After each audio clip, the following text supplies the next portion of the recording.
Là, Chloé, on va aller à Fantasyland pour rencontrer nos peintres décorateurs. Bonjour Thomas. Bonjour Ronald. Comment vas-tu? Ça va, impeccable, fraîchement. Donc Thomas, peux-tu nous dire un peu ce qu'est ton métier à Disneyland Paris? Alors je suis Thomas, peintre décorateur depuis 29 ans à Disneyland Paris. Mon travail consiste à réhabiliter les façades de Disney, donc notamment Chalet de la Marionnette, on l'a repris intégralement parce qu'il y avait des imperfections dues au nettoyage, ainsi il y avait aussi de la mousse, donc on est reparti sur une base ancienne qu'on a réhabilitée, on va dire ça comme ça, pour rehausser bien sûr les couleurs, lui redonner du peps et faire semblant qu'il y ait une patine d'usure de temps mais toujours bien maîtrisée. Donc voilà.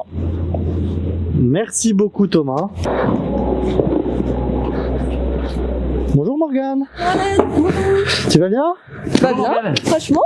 Alors, vous êtes sur Pinocchio? Alors on réa Pinocchio, là on est parti. Tu peux nous montrer un peu? Allez. Allez, on y va. Comme je vous ai dit, nous sommes à l'intérieur de l'attraction Pinocchio. Donc Morgane, peux-tu nous expliquer quels sont les travaux que vous avez effectués sur cette attraction? Alors on a commencé par les premières scènes, donc on va aller voir ça évidemment. On a commencé par le théâtre, ensuite la scène de la cave. On fonctionne scène par scène et on a fait un gros point d'action sur l'île au plaisir, là où se trouvent tous les bonbons, les sucres d'orge, la maison de pain d'épices. Et vous allez voir, c'est assez flagrant parce que la blacklight vieillit quand même assez vite avec les éclairages. Donc on a tout rehaussé, tout fait en sorte que ce soit bien lumineux. Morgane, les lumières ont été aussi changées sur cette attraction? Et oui, effectivement, les équipes show là ont fait un super boulot. Ils nous ont mis plein de lumières LED des nouvelles générations et du coup c'est ce qui permet à la blacklight, à la peinture donc UV, à réagir davantage. Donc ça nous fait un super décor très lumineux avec plein de profondeur. Donc vous allez voir, c'est quand même assez dingue. Moi je vous invite à aller voir ça. Allez, on y va.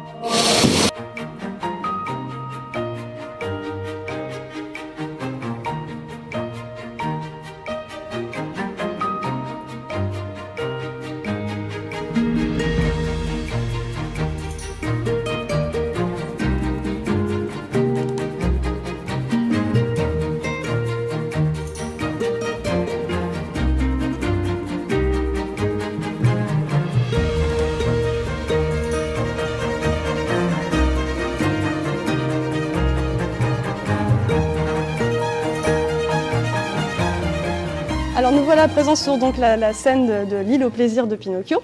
Alors là, comme tu peux voir, par exemple, on a vraiment tout rehaussé sur cette scène. On a donc les espèces de gâteaux bleus, on a tous les sucres d'orge, les citrons qui étaient des oranges, à force, tous les sucres d'orge qui se trouvent là-haut. Donc elle a repris vraiment toute la lumière qu'elle avait complètement perdue au fil des années.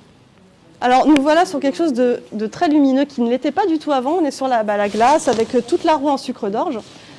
Donc elle était complètement cuite avec la blacklight. Dans les tons orangés, vous voyez, c'était plus du tout rose. Et là, on a vraiment retrouvé quelque chose de gourmand à la framboise.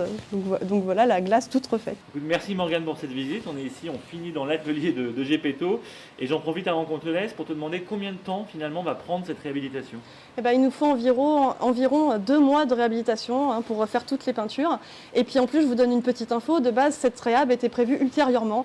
Et là, on a profité de cette fermeture un peu obligée par cette malheureuse crise pour pouvoir donc refaire tout ça, tous les travaux possibles sur les attractions.